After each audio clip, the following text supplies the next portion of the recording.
Timnas Indonesia gagal meraih kemenangan perdananya di putaran ketiga kualifikasi Piala Dunia setelah ditahan imbang Bahrain di matchday ketiga.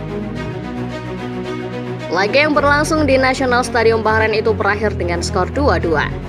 Indonesia yang nyaris memenangkan laga harus puas pulang dengan 1 poin setelah Bahrain mencetak gol telat di menit akhir. Sayangnya, laga di Rifa ini kembali menjadi contoh nyata bagaimana Indonesia harus dihentikan dengan strategi-strategi kotor. Banyak pihak menilai wasit berat sebelah. Bahkan, gol telat Bahrain lahir karena keputusan wasit yang begitu kontroversial dalam memberikan tambahan waktu. Seperti apa cara kotor yang dipakai Bahrain untuk tahan Indonesia? Sebelum menyimak ulasan pertandingannya, jangan lupa subscribe channel Starting 11 Moment dan nyalakan notifikasinya, supaya tidak ketinggalan update-update menarik seputar dunia sepak bola setiap harinya dari channel ini.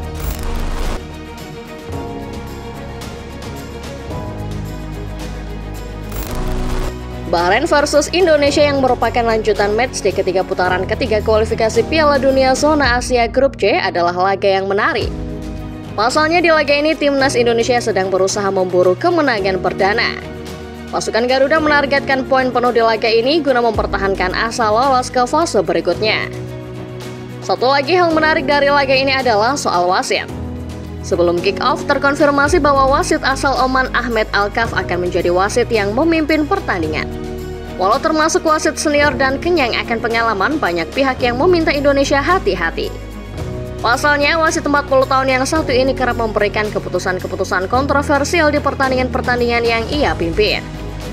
Sepak terjang Alkaf membuktikan kalau wasit yang satu ini termasuk pengadil lapangan yang ringan tangan, alias gampang memberikan kartu. Catatan 343 kartu kuning dan 10 kartu merah yang sudah ia keluarkan sepanjang karirnya sudah cukup jadi bukti. Itu artinya Alkaf punya rata mengeluarkan hingga 5 kartu tiap pertandingan. Laga antara Al Nassr versus Al Ain di perempat final Liga Champions Asia musim lalu bisa jadi gambaran betapa ringan tangannya Alkaf. Di laga tersebut, sang pengadil tercatat mengeluarkan 9 kartu kuning dan 1 kartu merah. Ditambah rekam jejak Indonesia yang kurang mengenakan ketika dipimpin wasit Timur Tengah, wajar apabila tim Garuda diminta waspada.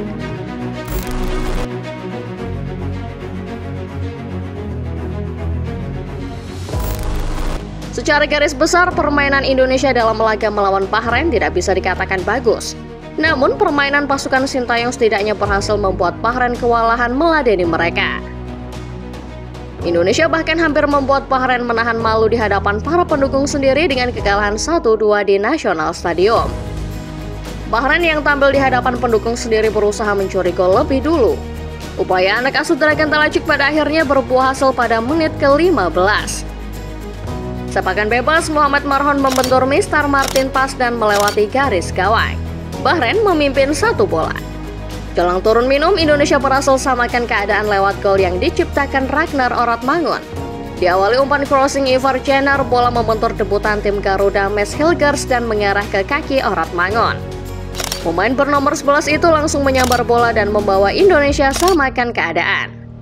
Memasuki interval kedua, Indonesia butuh 74 menit untuk menciptakan gol yang membuat keadaan berbalik.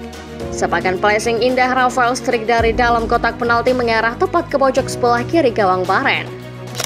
Ibrahim Lutfalla yang menjadi palang pintu terakhir gawang Bahrain hanya bisa terdiam menyaksikan bola menghujam gawangnya. Indonesia sanggup mempertahankan skor 2-1 setidaknya sampai menit ke-90 pertandingan. Sayangnya, kemenangan itu akhirnya harus buyar lewat sebuah gol kontroversial di akhir pertandingan. Laga yang dilanjutkan sampai menit ke-90 plus 8 pada akhirnya membuat Bahrain mencetak gol penyeimbang via Muhammad Marhon.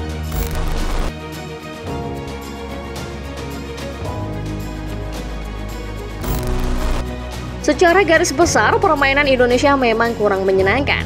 Bahrain tampil lebih dominan dan menguasai laga. Namun, satu hal yang perlu digarisbawahi adalah bagaimana Timnas Indonesia bak dirampok di laga ini.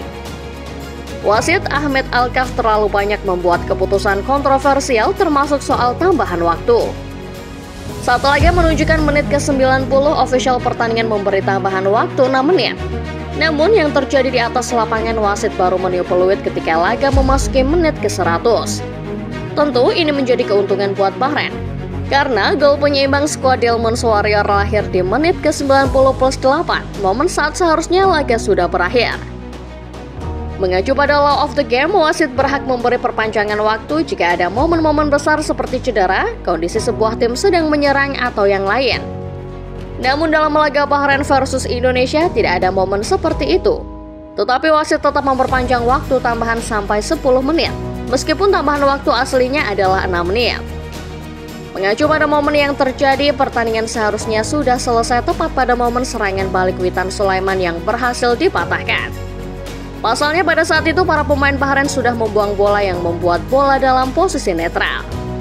Namun wasit tetap melanjutkan pertandingan, bahkan terkesan seperti menunggu Bahrain cetak gol sebelum meniup peluit panjang. Hal lain yang perlu disorot dari seorang Ahmed Alkaf adalah begitu gampangnya wasit yang satu ini memberikan pelanggaran untuk timnas Indonesia. Sedikit saja ada sentuhan, Indonesia disebut melakukan pelanggaran. Total ada 27 pelanggaran yang dilakukan para pemain Indonesia dan mayoritas hanyalah sentuhan kecil yang sejatinya tidak berpotensi pelanggaran. Para pemain Bahrain juga tampaknya ikut membumbui kinerja kontroversial wasit dengan berbagai drama. Dalam beberapa momen, para pemain Bahrain tampak berguling-guling kesakitan meskipun hanya terkena sentuhan kecil dari para pemain Indonesia.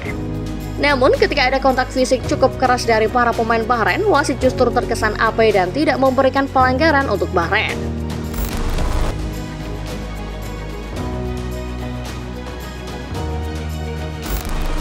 Terlepas dari apapun yang terjadi di laga melawan Bahrain, tidak ada yang bisa diperbuat untuk mengubah hasil akhir. Ini adalah waktu yang tepat buat timnas untuk move on dan menatap laga berikutnya yang tak kalah sulit. Setelah bertolak dari Bahrain, Indonesia akan menantang Tiongkok di Stadion Qingdao yang merupakan markas pasukan tim naga. Di atas kertas, Tiongkok adalah lawan paling mudah yang bisa dihadapi timnas Indonesia. Bagaimana tidak, skuad yang kini dilatih Branko Ivan Konik adalah juru kunci klasemen grup C yang selalu menelan kekalahan dalam 3 laga yang sudah dimainkan. Selisih poin minus 10 juga menjadikan Tiongkok sebagai tim paling payah dalam urusan mencetak gol di semua grup putaran ketiga kualifikasi Piala Dunia Zona Asia ini. Namun, statistik yang tidak menguntungkan Tiongkok ini tidak lantas menjadikan tim ini patut diremehkan. Timnas Indonesia tetap harus menampilkan permainan terbaiknya di pertandingan melawan Tiongkok nanti. Skuad Sintayong juga masih punya sejumlah PR yang harus diperbaiki lagi. Berkaca laga melawan Bahrain, Indonesia sudah menunjukkan banyak peningkatan, terutama soal penyelesaian akhir penyerang. Namun di sisi lain, fokus adalah hal yang perlu ditingkatkan selanjutnya. Indonesia perlu sedikit belajar bagaimana caranya mempertahankan keunggulan dan menahan lawan ketika pertandingan memasuki detik-detik akhir sebelum peluit panjang. Setelah hasil imbang melawan Bahrain, harapannya tentu timnas bisa memenangkan laga melawan Tiongkok. Namun sekali lagi masih banyak aspek yang perlu ditingkatkan sebelum lawatan ke Qingdao. Semoga saja Indonesia bisa meraih kemenangan sehingga target finish 4 besar di grup C bisa terwujud di akhir babak kualifikasi putaran ketiga nanti. Itulah dia ulasan mengenai laga Bahrain versus Indonesia yang sekali lagi menunjukkan kalau Indonesia kembali dipaksa kehilangan 3 poin dengan cara kotor. Bagaimana pendapat football lover sendiri terkait laga Bahrain versus Indonesia? Ada keluh kesah yang mau disampaikan terkait laga ini? Tulis di kolom komentar ya.